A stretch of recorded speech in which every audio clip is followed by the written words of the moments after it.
Hello guys, welcome to my channel. Today என்ன video பார்க்க போகிறோம் அப்படின்னா, கிறிஸ்பியான எக் லாலிபாப் எப்படி செய்கிறதுன்னு தான் பார்க்க போகிறோம். வாங்க கைஸ், வீடியோக்குள்ளே போகலாம். நம்ம சேனலை சப்ஸ்கிரைப் பண்ணாதவங்க மறக்காமல் கீழே இருக்கிற சப்ஸ்கிரைப் பட்டனை கிளிக் பண்ணிக்கோங்க. வாங்க வீடியோக்குள்ளே போகலாம். நம்ம 100 சப்ஸ்கிரைபர் ரீச் பண்ணிட்டோம். அதுக்கு நம்ம நெக்ஸ்ட்டு என்ன ஸ்வீட் போடலாம், என்ன ரெசிபி வேணும்னு கமெண்ட் பண்ணுங்கள்.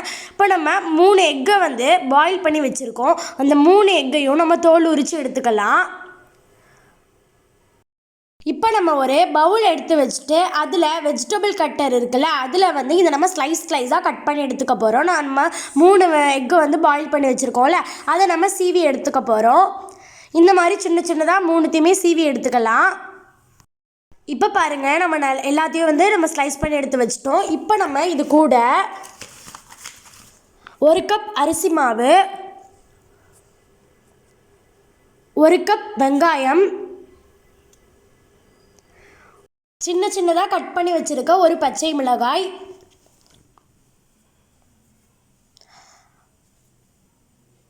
ஒரு கொத்து மல்லி சின்னதாக கட் பண்ணி அதில் போட்டுக்கோங்க மல்லியை. அதுக்கப்புறம் மிளகு 1 ஸ்பூன், மிளகுத்தூள் 1 ஸ்பூன் போட்டுக்கிட்டோம். அதுக்கப்புறம் கரம் மசாலா 1 ஸ்பூன், மிளகாய்த்தூள் காரத்துக்கு ஏற்ற மிளகாய்த்தூள் நான் 2 ஸ்பூன் ஆட் பண்ணியிருக்கேன்.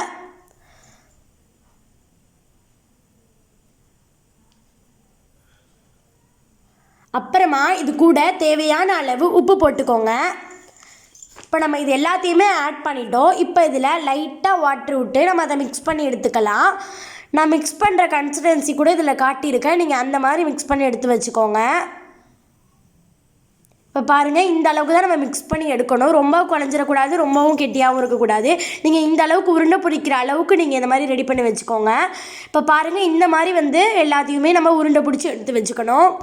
நீங்கள் மசாலா கலக்கும் போது ரொம்ப வாட்டர் ஊற்றிட்டீங்க அப்படின்னா எண்ணெயை நல்லா உறிஞ்சிரும். அதனால தான் இப்போ நம்ம ரவுண்டாக எடுத்து வச்சுட்டோம். இப்போ நம்ம இதில் ஒரு பவுலில் ஒரு எக்கு ஊற்றி எடுத்துக்கோங்க. ஒரு எக்கை ஊற்றிட்டு நல்லா மிக்ஸ் பண்ணிக்கோங்க. இப்போ நம்ம பிரெட் க்ரம்ஸ் எடுத்து வச்சுருக்கோம். இப்போ நம்ம என்ன பண்ணணும்னா, அந்த உருண்டை பிடிச்சி வச்சுருக்கோம்ல, இதை பாருங்கள், நான் எனக்கு காட்டுறேன். நம்ம அந்த உருண்டை பிடிச்சி வச்சுருக்கிறத அந்த எக்கில் போடணும். அந்த எக்கில் போட்டு டிப் பண்ணி எடுத்துட்டு நம்ம பிரெட் க்ரம்ஸில் டிப் பண்ணி எடுக்கணும். இப்போ பாருங்கள், நல்லா மேலெல்லாம் படுற மாதிரி நல்லா ஃபுல்லாக இது பண்ணி எடுத்துக்கோங்க. அப்போ தான் நல்லா மொறுன்னு கிறிஸ்பியாக இருக்கும். அதனால தான் நம்ம இந்த மெத்தட் ஃபாலோ பண்ணுறோம். அப்போ தான் அது மேலே ஒட்டும். அதனால தான் நம்ம எக்கு மூலயமா அதில் வைக்கிறோம். அதனால தான் இப்போ பாருங்கள், நம்ம 2 இதுலேயுமே நல்லா படுற மாதிரி எடுத்து வச்சுக்கணும். அப்புறம் ஒரு ஒரு பேனை ஸ்டவ்வில் எடுத்து வச்சுட்டு ஆயில் ஹீட் ஆனதுக்கப்புறம் ஒரு ரவுண்டாக எடுத்து அதில் போட்டு பொரித்து எடுத்துக்கோங்க. ஒரு உருண்டையாக போட்டு பொரித்து எடுத்துக்கோங்க. இப்போ பாருங்கள், இந்த மாதிரி ரொம்ப டீப் ஃப்ரை ஆகாமல் லைட்டாக ஃப்ரை ஆகிற மாதிரி பண்ணி எடுத்துக்கோங்க.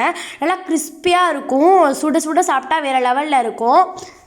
சிம்மிலையும் அடுப்பை வைக்காதீங்க, ஹை ஃப்ளேம்லேயும் வைக்காதீங்க, மீடியமில் வச்சு பொரித்து எடுத்துக்கோங்க. இப்போ நம்ம இது மேலே சாப்ஸ்டிக் குத்தி எடுத்துட்டோம் அப்படின்னா இதுதான் எக் லாலிபாப். இது பிடிச்சிருந்துச்சின்னா வீட்டில் ட்ரை பண்ணி பாருங்கள்.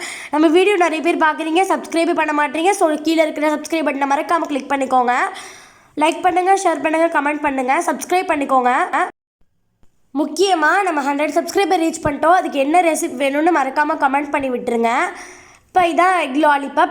இது கண்டிப்பாக வீட்டில் ட்ரை பண்ணி பாருங்கள். Must to try. Thanks for வாட்சிங். நெக்ஸ்ட் வீடியோவில் மீட் பண்ணலாம்.